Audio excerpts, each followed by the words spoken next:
As of writing, I'm an elder millennial dude approaching his mid-30s, and I found that sometimes games these days just don't hit the same way they used to in my younger years.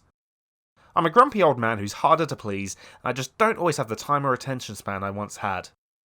I feel like quite often, a new game can be a bit much mechanically, depends on my mood.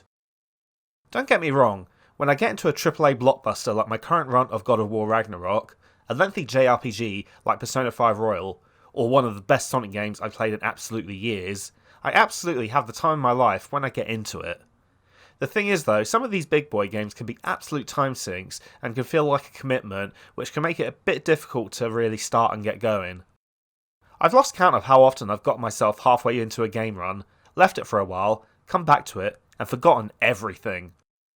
Sometimes I just need to switch off with a mindless endless game with a low skill floor but a high skill ceiling. Something I can leave and return to just whenever. 20 Minutes Till Dawn has been one of the greatest gaming surprises I've encountered in a while and has been stealthily addictive.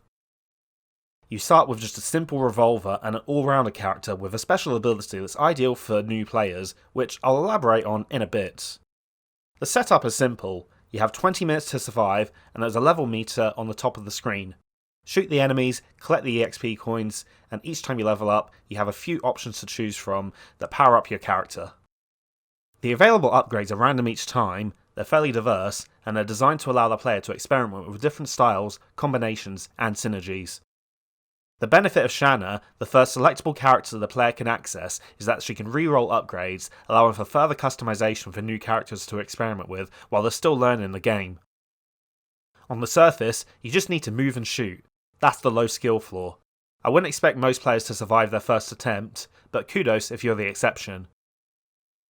Right from the get-go, it feels satisfying, but gaining further power-ups, new abilities, and having larger swarms to obliterate with these new abilities becomes an absolute power fantasy. So where this really hits the right notes with me was when I bought the shotgun, and to be clear, with in-game currency earned through gameplay, not predatory microtransaction crap, and one of the abilities I saw when I leveled up was to cast lightning every second shot. This shotgun is a simple double barrel shotgun with 2 shots per round. Seeing the lightning smite your foes is a nice little visual while you reload. Speaking of smite is an attack that triggers whenever you fire your last shot in a round, which when you're using the 2 shots in a shotgun is very frequent. Add in the ability to shoot out gales at the end of each round, and you've shown some divine godlike powers there. This gradual per level introduction to power-ups and abilities managed to ease me into this game's mechanics very effectively. I could experiment and learn what works with my style, and I can change my builds if I want to avoid monotony. I can't remember which character I bought first, but the most recently added character, as of writing this, Dasher, is an absolute beast of a character. After she kills 25 enemies, she transforms temporarily into a deer. Bambi is out to gore some bastards. She's invincible, powered up, and stampedes through everything. I experimented with a combination of Dasher and the Batgun, and it was just after the Christmas period. She's a reindeer, Batman smells, so it was festively appropriate. Hell, Robin even laid a dragon egg during this run. I've not leveled up so quickly in any of my runs thus far in this game, nor progressed as much as I did and earned so much in-game currency as rapidly. I had a taste for experimenting with builds, but now with more to spend, I had a bunch more options, and they were available to me at a point when they wouldn't overwhelm me. I was well acquainted enough with this game to have some idea of what this stuff can do and how I could make use of it. I stuck with Dasher and Batgun for a couple of runs and built up my runes.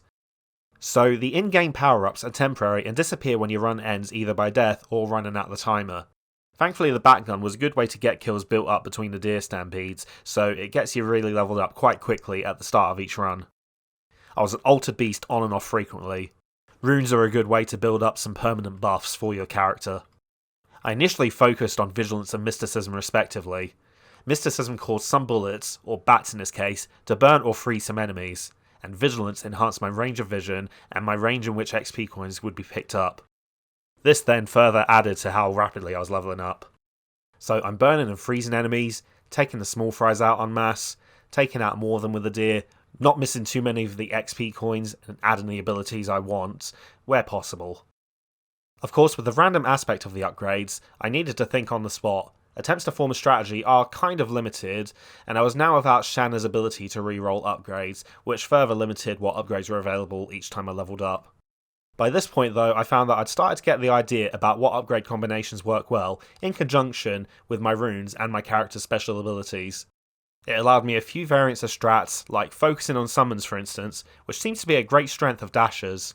I'd get the Ghost, the Electro Bug, the Dragon, the Spears, and the Scythe. Dasher could also sometimes get another deer as a summon, depending on what upgrades you pick up from boss fights.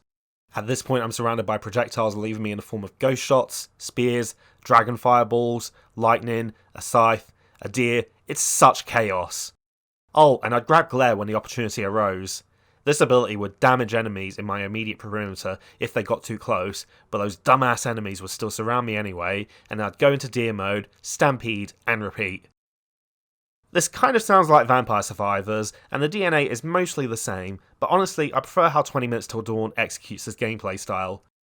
The shmup gameplay makes me feel like I'm part of the experience more than the automated approach that a Vampire Survivors takes with attacks. But don't get me wrong, I enjoy Vampire Survivors too, but 20 minutes just hits that kinetic feel that I look for. Of course, one could argue that after I just talked about my summon-centered build, that I'm being a bit of a hypocrite considering how automated that is, which, yeah, that build with Dasher being a deer more often than not, as the action ramps up, is pretty automated at points and kind of removes a bit of the shmup aspect, but that's just one build. After surviving with this build a couple of times, each time unlocking a harder difficulty run I should mention, I swapped to a shotgun focused run with Luna, whose special ability is to create a black hole on each reload. So I'd shoot enemies, reload, suck a clump of enemies into the void, and shoot them and repeat. Add in the smite ability, some stat improvements like bullet size and reload speed, abilities like firing an extra shot behind you, and maybe add freeze or burn to your shots, lightning every second shot, and then you're truly in shmup god mode. Considering the default mode of this game runs at a maximum of 20 minutes, I'm surprised I've racked up about 12 hours in just a few days, especially during a busy festive period. This low barrier to entry with a high skill ceiling is executed perfectly, and it epitomises the feel of that kind of game that makes a player say that classic lie, just one more turn and then I'm done for the night. It's on Steam for under £4, less than the cost of a bougie coffee. It's technically early access, but it already has a lot to offer and is more than worth it right now. There's even a mobile phone version that's less than £3 and lacks the parasitic monetization models associated with mobile gaming. It's a game I couldn't recommend enough, and just go play it. It's so good. Thanks for watching, I've been Mr. Terry Chaos, and I'll catch you next time.